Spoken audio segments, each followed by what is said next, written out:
Huwag kalimutan, kayo ngayon ay kasama natin si Congressman Jing Paras na sa programa tayong Iparash kay Paras. Congressman Jing, pagbati ninyo sa kababayan natin. Magandang hapon, una sa lahat, ka-Eric, ang ating the man of the hour always. Thank you, Kong. Whenever we go, ka-Eric is always the man of the hour. Thank you, Kong. And of course, sa ating mga mahal na mga kababayan, magandang hapon po sa inyo lahat. Ayun. Simulan natin itong inaabangan yung episode na to.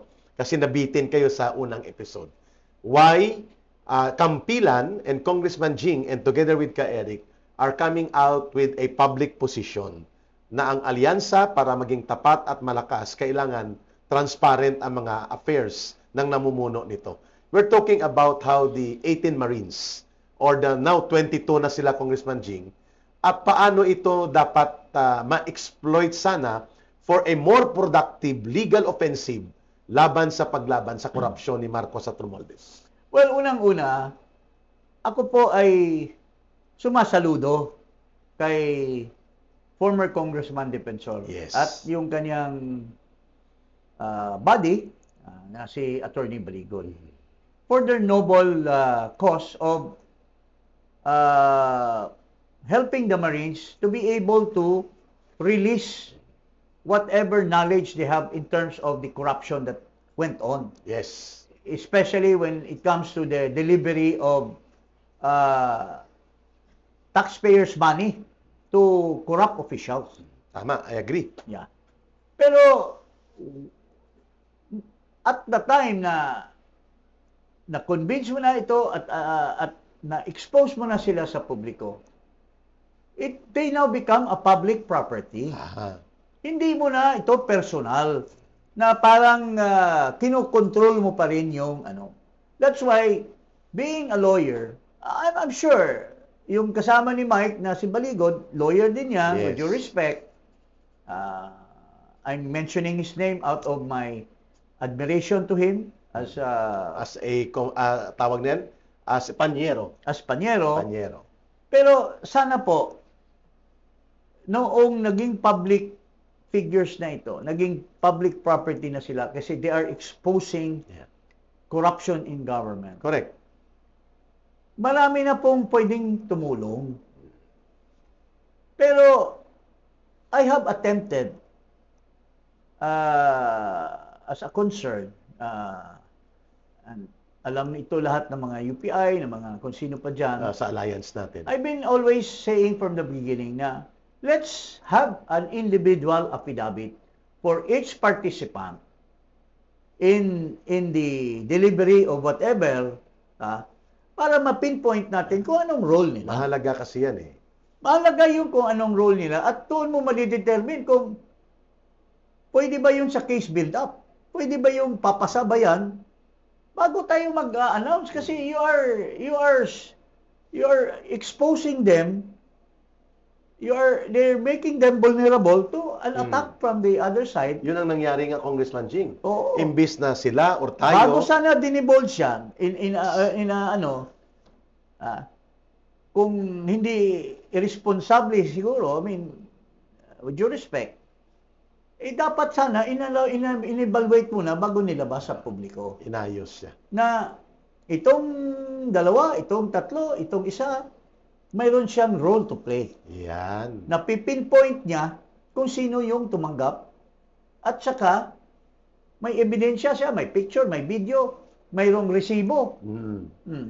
Kagaya ng binanggit mo sa previous episode, na may detalye pala sila ng pangyayari na itong mga ICC investigators, ang handler si Trillanes at si Boying Rimulya, when he was the DOJ secretary, they delivered money, they brought them to places, hotel, etc. And yet, hindi na breakdown into a particular affidavit. Yan bang punto Can mo? you imagine if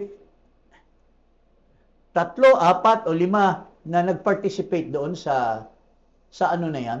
Sa panunuhol na yan, sa scheme na yan, sa paghatid, pagsundo sa airport, pagpunta sa hotel. Yes. If every bit and pieces of event were documented, that could have been a very big plus factor for the defense of the former Duterte. President Duterte. And for exposing that the ICC has been utilized by Marcos na binabayaran niya para gaguluhin ang politika Yes. sa Pilipinas. May Marcos punto or ka dyan. Romualdez or Romualdez. Saldico for that matter. Tama. Di ba? Pero hanggang ngayon, 5 months ang na yata ito, Mga 5 buwan na. wala pa rin tayo nakikita. Sinasabi ko kasi kay Eric, we should also avoid implicating people na wala tayong ebidensya. Because these people will also get back. Ang kawawa yung mga Marines. Kung you were saying something kanina, sorry to interject ka, na may nagpa-file na nga ng mga politiko laban sa kanila na pamimiriwisyo sa kanila, Palawan, si Alvarez, si Janet Garin, Ding Baksyakwin, Iloilo, Jamjam Baronda, ganun din, Iloilo. May nagpa-file na rin sa Mindanao. How difficult is this na imbis na sila ang mabigyan ng proteksyon para makapagsampa ng kaso sa totoong mga magnanakaw at dapat habulin ng batas, sila ngayon ang nape-persecute. Why? Because irresponsible yung nag-expose sa kanila. Sporadic. Hindi mo na piniprepare Kalat na kalat. kung kaya bang depensahan niya yung sarili kung sasampahan ka ng kaso. Alam mo, nandoon na tayo sa issue na sila ay participants in the delivery. Pero not all of them can prove directly. So mayroon doong may alam, pero magiging hearsay lang ang Kung hindi konektado sa iba pa. kung hindi konektado sa iba.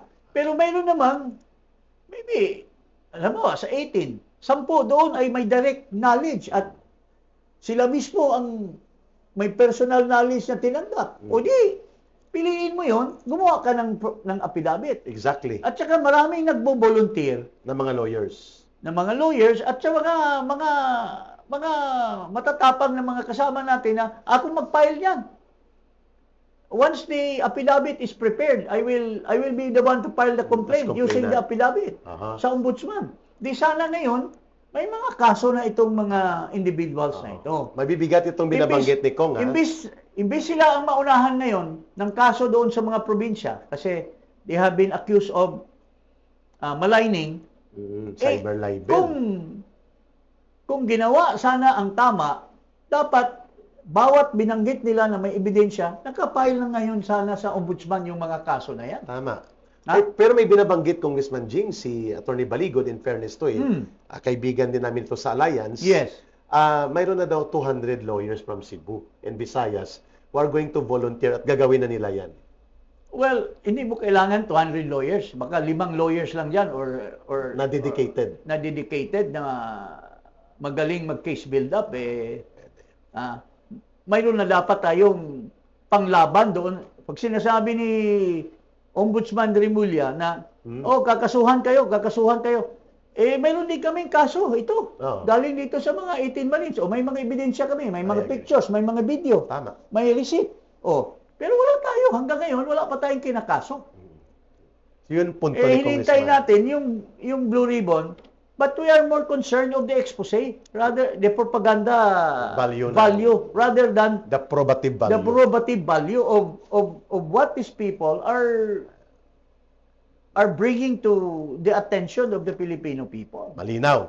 Congressman Jing, before tayo pumunta sa isa pang controversial na pahayag na nagkaroon doon sa activity ng Kampilan last week, may inihayag ngayong o kahapon si Senator Gatchalian at ngayon siya na ang Senate President na they are investigating and trying to make a case of usurpation against kay Congressman Mike Defensor and those who joined kahapon doon sa pagsasagawa ng isang panlilinlang. Ang word na ginamit ni Senator Gatchalian, Congressman Jing, panloloko using the authority of the Senate which is not there para i-represent ni Congressman Mike Defensor.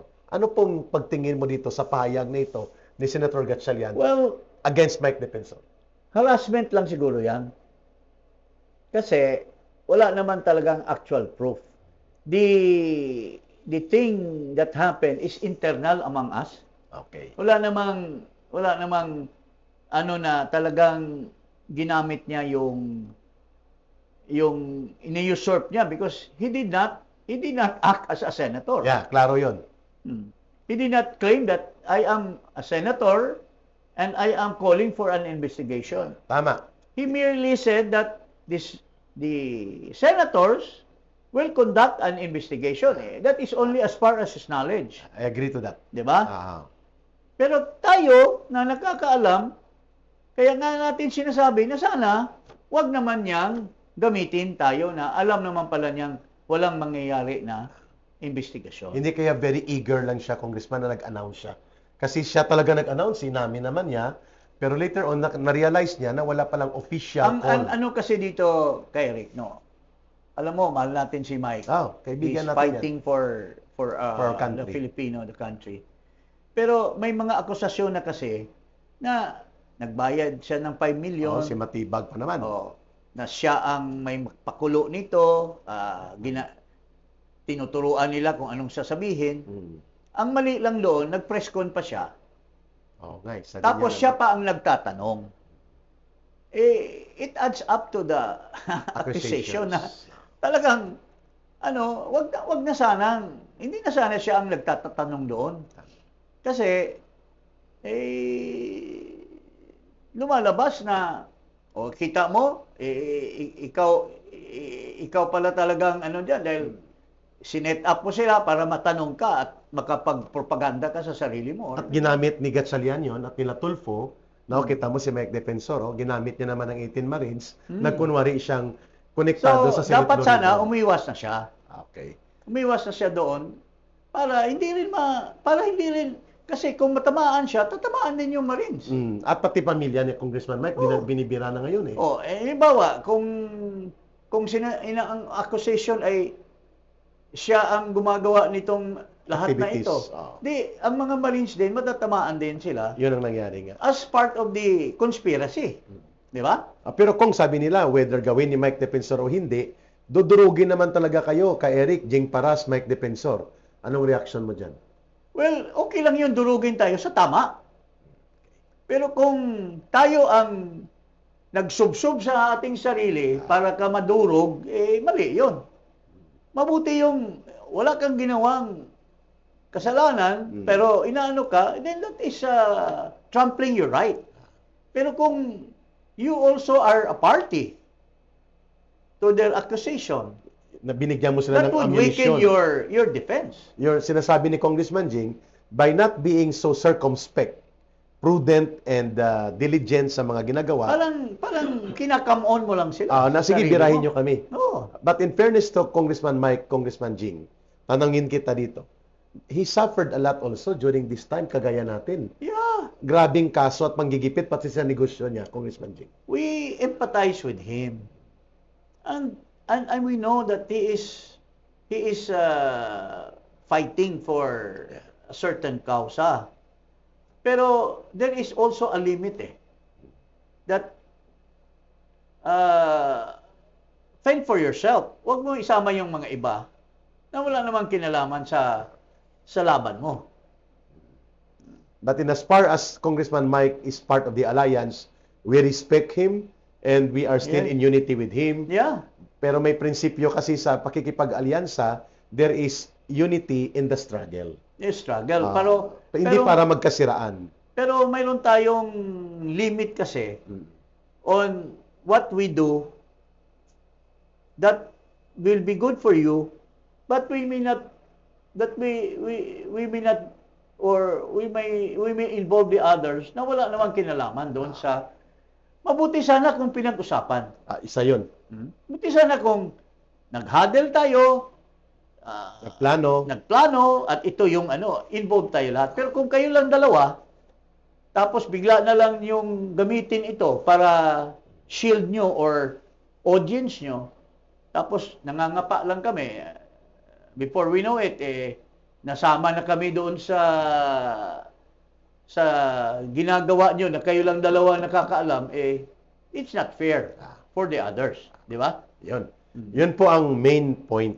Transparency, coordination, and being above board. Hindi pa ilalim. Yeah. Kasi tayo, may kanya-kanya tayong grupo May kanya-kanya tayong role. Tayo, as kampilan, ang role natin is we are an umbrella of so many parallel organizations. Correct.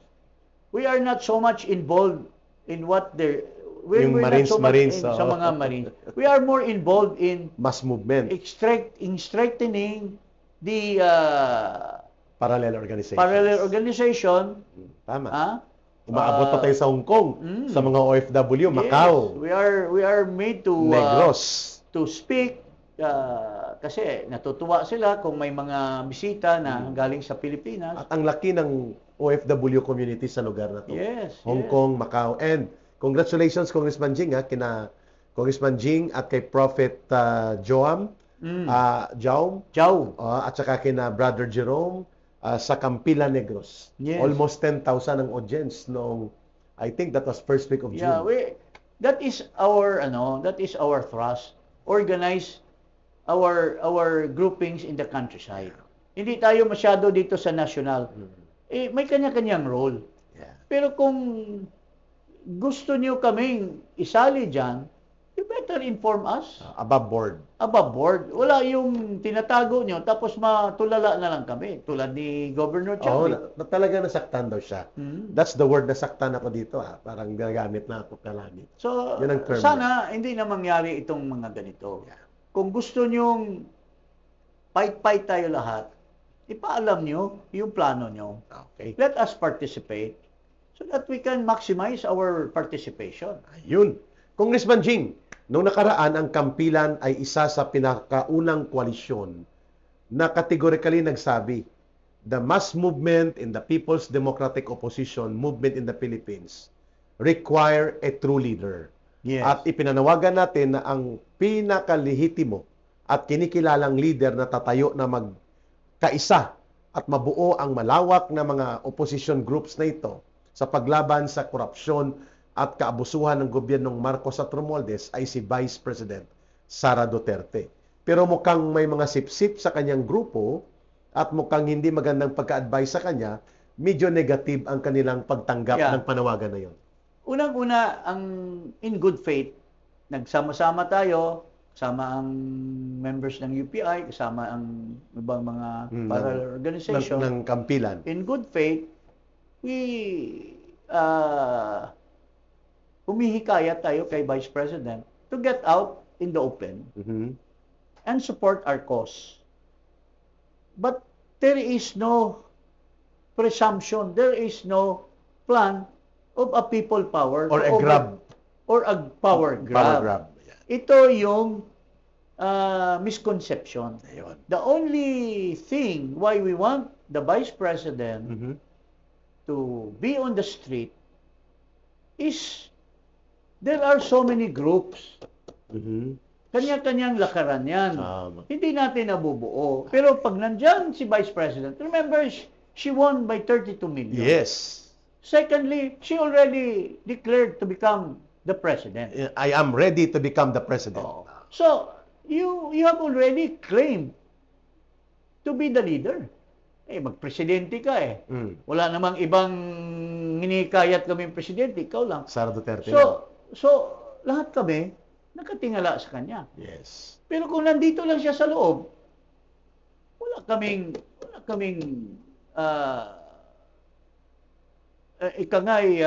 Unifying leader. unifying leader. Yeah. So kanya-kanya kaya for so many years or months, hanggang doon lang tayo, sporadic. Pero kung nandyan si Sara, I agree. manawagan siya, halimbawa, gaya nung sa Senate, sabihin ni VP Sara, tulungan natin ang mga senador. They are under attack by the Forces of Malacanang. forces of Malacanang. Ha? Ginamit nila yung NBI, ginamit nila yung Ombudsman, police, police. hinarang nila hinilockdown niya. Magsama-sama tayo lahat, let's denounce. People power ba yan? Sabi ng kanyang political advisor o grupo, parang tinutulak daw natin siya na makulong. Bakit naman? Napakatanga naman noon kung yun ang sabihin ng tao na yan. Paano daw kung ikulong siya? Paano naman makukulong? May pending impeachment. Hindi ka ba nag-aaral ng batas? There's a pending impeachment. So bakit mo ikukulong? Inciting to sedition daw yan. Paano naman naging inciting to Sige, kung sedition? ipaliwanag mo nga sa mga Eh, nakikinig. ikaw, ilang kaso mo na ba inciting to Dalawa. sedition? Ha? Sa katatlong cyberlife. Nakulong ka ba? Hindi, may trial. Sino yung nagsasabing makukulong daw? Papahamak na natin ng Vice President. Sino yung nagsabi nun? Mga advisor niya daw. Naku. Mga nagkukunwaring political kaya advisor. hindi tayo makausap dahil mayroong mga advisor na overprotective. When in fact, if you expose the Vice President to the people, Mhm. marami pong mga bahay na mga nakatira dyan ang mga maraming Pilipino na nakatago lang yung kanilang dibdib. I agree. Pero, I agree. pero kung buksan mo yung kanilang puso, Duterte. tingnan mo lang yung diwa nila, may mga puot yan Sa gobyerno ni sa Marcos. gobyerno kasi dahil sa kalagayan nila, hindi sila makabili ng matino na pagkain. Wala ng Yung trabaho. anak nila underemployed. Hmm. Pero hindi sila, wala silang guts. Pero kung yung ating leader na nag-claim na tatakbo siyang presidente ay tatayo dyan sa isang lugar, hindi ba kaya nakakahiya kung hindi ka lalabas at hayakapin mo siya? Yeah, tama. At sabihin ng iba, ito, Kampilan, pare, doon tayo. Nandun si BP. Paninindigan sa ito, Senado. Itong Maisog. Ay, nandun si Inday. Sama na tayo Sama doon. tayo. Itong Rage. uy, nandun. Samahan natin si BP. Let's protect her. Now, if you start counting all of these people, kung sino man yung nagsasabi sa iyong Ipapahamak na natin papahamak, si BP. you're wrong. Because this will bring about people and this will measure how strong the Vice President is in her fight against corruption, against The maladministration, Correct. abuses, oppression. Nandyan siya, maninindigan siya. Ang keyword namin dyan ni Congressman, tumaya ka sa taong bayan. Tumaya ka. Kasi tumataya sa iyo ang mamamayang Pilipino. May sinasabi nga niya noon, don't be a closet queen. You should be Real queen real queen. of the people. You should be the Queen of England. Oo. Yan, yung quotation. Yeah, may quotation na ganyan eh. Be the Queen of England. Meaning, you lead your people. Yeah. And there is no leadership without threat or risk. Yeah. Pero hindi ka pababayaan ng taong bayan eh. At alam mo yan na Vice President Sara Duterte, we don't want you to be Example in lang, prison. kung walang mga gago na nag-suggest na pumunta si PRRD sa Hong Kong. Sa Hong Kong. Kung nanatili lang siya Sa Davao. nothing will Hindi gagalaw si Marcos. hindi gagalaw Hindi kasi sila gagalaw sa Davao. alam ng tao na people will shield him. Yes. Maraming magpapakamatay. Agree. Now, kung itong nagsasabi sa iyo na ipapakulong natin or Pinapahamak si pahamak, Vice President. wala siyang political swabby or savvy. Sabi. Mhm. Okay. Kasi alam niya na hindi papayag ang maraming taong bayan na masaktan si Vice President. Yes. Dahil mahal siya ng taong bayan. Agree. And we are not calling for the Vice President to grab power. No. We're calling her to unite To the opposition unite forces and to denounce. and to denounce. Kami, careful din kami. We're not saying we will overthrow. We will. Wow, hindi. No, we are not calling the armed forces na i-overthrow. No, no. Hindi. We're just saying that ito yung mga kabulastugan mo. Ito yung mga ginagawa mong panagnanakaw. Ito yung mga that's not overthrowing the government. And final That's question ko sa iyo. expressing grievance And against the government. the excesses of government. Mali ba na ang isang Vice President na aktibo at nasa oposisyon ng kanyang paninindigan sa administrasyon ng presidente ay magsalita in public gathering, in public rally? Mali ba yan? Of course not. Okay. Tingnan mo sa Myanmar. Si Aung Suu Kyi. Ang sushi. As She long as you not sacrificed. call for violence, Wala namang violence eh. hindi naman hindi Mas ka naman matindi nga nananakit. doon kasi military talaga yung gobyerno doon. Oo, military junta doon. Dito, at saka, you are protected by the people. At saka, the Vice President can now measure how potent, pwede niyang yung survey versus the number Ah. of people na magsuswarm sa kanya. Pwede niyang i-test o Oo. ibigyan ng barometro kung ang kanyang popularity in the survey will translate in the actual embrace of the people in the street. So, we are not saying that kayo ay mali. We are just advising you na to look the other way, baka mas tama yung sinasabi na ang iba. And you're telling the public right now that your call for the Vice President to lead the opposition movement is well within our constitutional and protected rights of the people in a democratic Because society. if ever, siya yung unang mag-manifest ng effectiveness of the Bill of Rights. Ah, Ha? tama. The right to Peaceful assembly. peaceful assembly, right to express grievance, Grievance. right to To petition the government. of the free speech. Oh, kung i-manifest mo yan, and if that is not working, then there's something wrong with our Constitution. Agree. Di ba? Congressman Jing, ayaw, last na to. Opo. In this episode, but then your parting shots for this episode. Ayaw na niya gawin yan na mamuno ng wide opposition movement dahil siya ang beneficiary kapag umalis o napaalis si Marcos. Siya daw ang constitutional successor to the president. Bakit hindi ikaw beneficiary? Nanalo ka nga ng 32 million eh. Di ikaw yung vice president. Bakit may iba pa bang... Parang self-serving daw. Hindi, maging self-serving.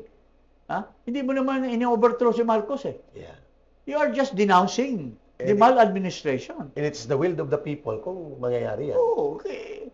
Baka napansin ni Marcos na, uy, kadami na ng tao na, Ang vice president ko nandun na sa taong bayan. baka he will just voluntarily resign. Yeah, that can be possible. Oo. Pero wala kang ginawa na in violation of the Constitution because you just stood your ground being a person who is the leader.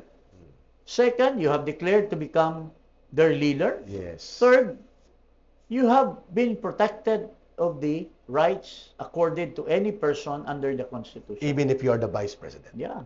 Ayun. Maraming salamat, Congressman Jing, sa mga matatalas at malinaw na pagpapaliwanag. We are still in unity with the Vice President. Siya pa rin ang kinikilala po naming leader at nararapat na mamuno at magkaisa sa buong puwersang oposisyon sa Pilipinas. Your parting shot for this episode. Well, I can speak for ka-Eric. Yes, Kong. We've been together since 2023. Yes. Kami po ay naninindigan. Ako po, retired na po ako. Magmula nung natapos yung administrasyon ng dating Pangulong President Duterte. Yes. Wala na po akong hangarin. Kundi, pero naano ka eh, nahahatak ka sa nakikita mong kabulastugan ng ating gobyerno. Yes. Na hindi naman tayo pumikit ng ating mata at tingnan na lang Tama. natin yung kahirapan ng taong bayan. So, we have to fight. But it is to fight for reform. It is to fight to denounce the Corruption. grievances, to denounce corruption, to express our grievances, this government. And we're not fighting the government. We're not fighting the We're government. fighting We're for fighting the reform. people who's running maliciously Tama. this government. Klaro ha? Hindi kami anti-government. Tapos, wala naman akong ambisyon maging senador. Pareho tayo, Kong. Wala naman akong ambisyon na humingi ng pwesto. Nandoon ako galing. Yeah. Oh. So, we're just merely expressing what others are feeling today. Yeah, I agree.